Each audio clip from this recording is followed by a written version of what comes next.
नमस्कार मित्रांनो, मी नरेंद्र काबाडी आणि तुम्ही पाहत आहात न्यूज 36 महाराष्ट्र, एक निर्भीड निष्पक्ष यूट्यूब चॅनल। हा व्हिडिओ खरोखरच खूप इंटरेस्टिंग होणार आहे, त्यामुळे कृपया सलग पहा।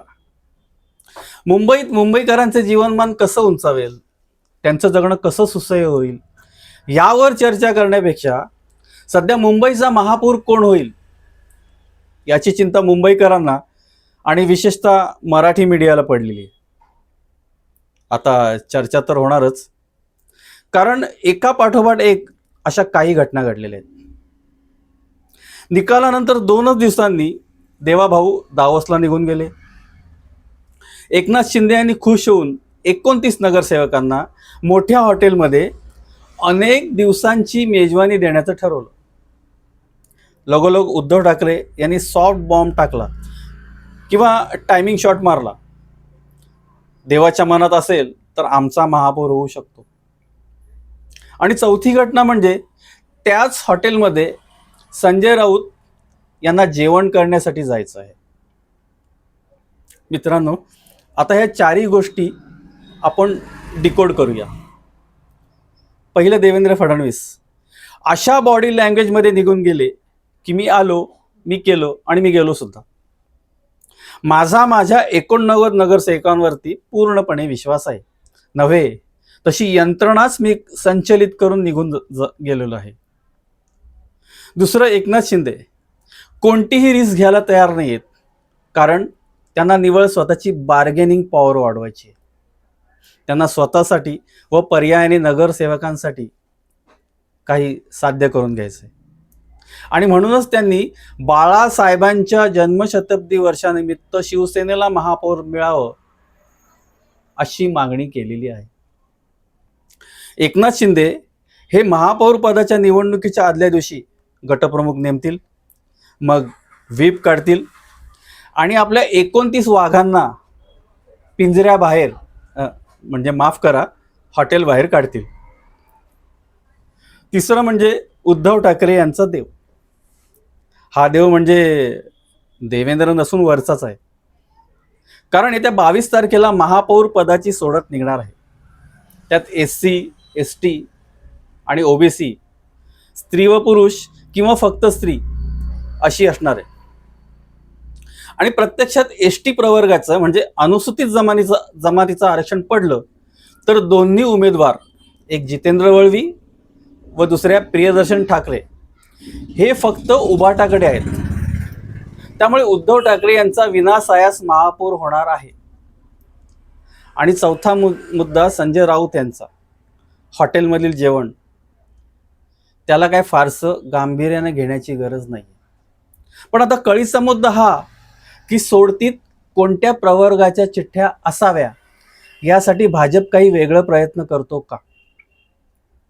आणि तरी देखील ST प्रवर्गाची चिठ्ठी पडली तर ठाकरे युती 71 अधिक शिवसेना 29 अशी 100ची बेरीज होते। त्यात काँग्रेसचे 24 नगरसेवक व इतर 12-13 गैरहजर राहिले किंवा त्यातल्या लोकांनी उभाटाला सपोर्ट केला तर महानगरपालिकेवरती पुन्हा भगवा झेंडा फडकू शकतो। हो, राजकारणात काहीही शक्य असतं, पण हे प्रमाण खूप अत्यल्प आहे। आणि महत्त्वाचं म्हणजे त्यासाठी सोडतीत ST आरक्षण पडावं लागणार आहे। आता आपण ST आरक्षण पडलं नाही तरचा विचार करू, तर कोणत्याही परिस्थितीत शिंदे सेना उभाटाकडे जाणार नाही। कारण एक, जर शिंदे सेना उभाटाकडे गेली तर 29 नगरसेवकांना दुय्यम वागणूक मिळेल आणि त्यांची अवस्था माशी मारली आणि मुंबई पाहिली अशी होईल, असं त्यांना वाटणं स्वाभाविक आहे। क्रमांक 2, शिंदे यांना सतत गद्दार गद्दार मिंदे मिंदे म्हणणं आणि अलीकडेच त्यांचा जयचंद असा उल्लेख करणं, या बक्काल वृत्तीमुळे ते नक्कीच दुखावले आहेत। त्यामुळे त्यांना किंचित जरी उभाटाकडे जावं असं वाटलं तरी त्यांचं मन तयार होणार नाही। क्रमांक 3, शिंदे सेनेत बऱ्यापैकी लोकशाही आहे, त्यामुळे त्यांचं सहकारी असं होऊन देणार नाहीत। आणि क्रमांक 4, सगळ्यात महत्त्वाचं म्हणजे ते 29 नगरसेवकच विरोध करतील, कारण त्यांना माहिती आहे की जो सन्मान आपल्याला भाजपकडून मिळेल तो उबाडाकडून कधी मिळणार नाही. आणि भाजपकडून त्यांना महत्त्वाच्या समित्यांची अध्यक्षपदं मिळतील. आणि सर्वात महत्त्वाचं म्हणजे भाजपकडून त्यांना उपमहापौरपद पण मिळेल, चांगला विकास निधी पण मिळेल, प्रभागाच्या विकासाबरोबर स्वतःचा विकास पण साधता येईल, 5 वर्षात पुढच्या निवडणुकीची तजवीज पण करता येईल, पक्षात आणि प्रभागात स्वतःचं वजन पण प्रस्थापित करता येईल. आणि महत्त्वाचं म्हणजे शिंदे सेनेकडून पुन्हा तिकीट मिळेल. या सगळ्या गोष्टी उबाटाकडे गेल्यानंतर मुळीच शक्य नाहीत. आता ह्या गोष्टी एकनाथ शिंदे यांना चांगल्याच माहिती आहेत, पण त्यांचा एकच अजेंडा आहे, भाजपवर दबाव आणून जास्तीत जास्त पदरात पाडून घ्यायचं असं. पण मित्रांनो, मला वाटतं की भाजप कोणत्याही परिस्थितीत एकनाथ शिंदे यांना महापौरपद आणि स्थायी समितीचं अध्यक्षपद चुकूनही देणार नाहीत. ही दोन्ही पदे ते स्वतःकडेच ठेवतील. अहो, प्रश्न 75,000 कोटींचा आहे. मात्र शिंदे यांच्या नगरसेवकांना ते काही मलईदार समित्यांची अध्यक्षपदं देतील, नगरसेवकांना भरपूर निधी देतील,